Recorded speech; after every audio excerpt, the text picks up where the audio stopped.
بسم اللہ الرحمن الرحیم۔ الحمدللہ عز وجل۔ آج پھر ایک نئی حدیث، نئی حکایت سنانے جا رہے ہیں جو کہ بہت ہی متاثر کر دینے والی ہے۔ الحمدللہ عز وجل۔ سیدنا مالک بن دینار علیہ رحمۃ اللہ الغفار فرماتے ہیں کہ ایک عابد کہتے ہیں میں متواتر کئی سال تک حج کی سعادت عظمیٰ سے سرفراز ہوتا رہا اور ہر سال ایک درویش کو کعبہ معظمہ کا دروازہ پکڑے دیکھتا۔ جب وہ لبیک اللہم لبیک کہتا تو غیب سے آواز سنائی دیتی، لا لبیک لا لبیک۔ میں نے 14ویں سال بھی اس شخص کو وہاں دیکھا اور اسے پوچھا کہ اے درویش تو بہرا تو نہیں ہے؟ اس نے جواب دیا میں سب کچھ سن رہا ہوں۔ میں نے کہا پھر یہ تکلیف کیوں اٹھاتا ہے؟ اس نے کہا یا شیخ میں حلفیہ بیان کرتا ہوں کہ اگر بجائے 14 سال کے 14,000 سال میری عمر ہو جائے اور سال بھر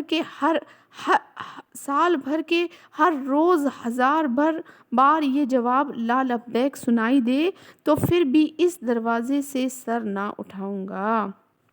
آپ رحمۃ اللہ تعالیٰ علیہ فرماتے ہیں کہ ابھی ہم مصروف گفتگو تھے کہ اچانک آسمان سے ایک کاغذ اس کے سینے پر گرا۔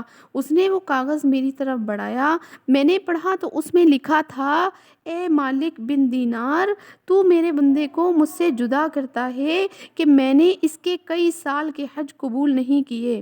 ایسا نہیں بلکہ اس مدت میں آنے والے تمام حاجیوں کے حج بھی اسی کی پکار کی برکت سے قبول کیے ہیں تاکہ کوئی میری بارگاہ سے محروم نہ جائے۔ سبحان اللہ سبحان اللہ۔ امید ہے حکایت آپ کے سمجھ میں آ گئی ہوگی۔ ایک نیک بندہ کتنے لوگوں کی دعا کی قبولیت اور حج کی قبولیت کا ذریعہ بنا۔ مثلاً امام مالک بن دینار نے 14 حج کیے اور کعبہ شریف کے دروازے کو پکڑ کر روتے ہوئے کہتے لبیک اللہم لبیک لبیک لا شریک لک لبیک ان الحمد والنعمت لک والملک لا شریک لک۔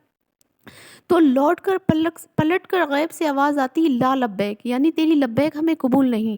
لا کا مطلب ہوتا ہے عربی میں نہیں، اور لبیک کا مطلب ہوتا ہے حاضر ہوں، تو تیری حاضری ہمیں قبول نہیں۔ جب بھی وہ کہتے اللہم لبیک جواب یہی آتا تیری حاضری ہمیں قبول نہیں۔ لیکن ان کا تقویٰ دیکھیے اور ان کی اپنے رب پر توکل دیکھیے، کتنی پختگی ہے اپنے رب سے اور اس کی ذات سے کہ ان کا رب انہیں مایوس نہیں کرے گا۔ 1 سال 2 سال 3 سال 14 سال تک مسلسل حج کرتے رہے اور لبیک کہتے رہے اور لا لبیک کی آواز سنتے رہے، لیکن پھر بھی اپنی رب کی بارگاہ میں اڑے رہے۔ وہ جانتے ہیں کہ ان کا رب بہت رحمان ہے۔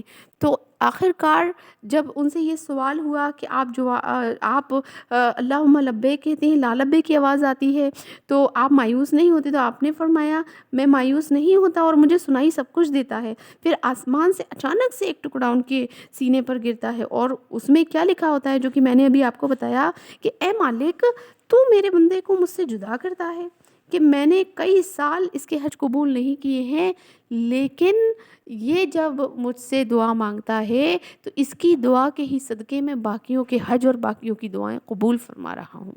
اللہ تبارک تعالیٰ ہمیں بھی ایسا توکل رکھنے کی توفیق عطا فرمائے۔ توکل تو میں نے بہت سارے ولی اللہ کے دیکھے ہیں، رابعہ بصریہ سلام اللہ علیہا کا توکل، اور امام حسن بصری رحمۃ اللہ تعالیٰ علیہ کا توکل، اور بابا گنج شکر رحمۃ اللہ تعالیٰ علیہ کا توکل۔ لیکن یہ نئے نئے توکل جب سننے کو ملتے ہیں نا تو بہت ہی دل خوش ہوتا ہے۔ اللہ ہمارا ایمان بھی ایسا ہی پختہ کر دے کہ ہمارا رب بہتر راستے نکالنے والا ہے، اور وہ ضرور انشاءاللہ ہمارے لیے نجات کے راستے دونوں جہاں میں آسان فرما دے گا انشاءاللہ عز و جل۔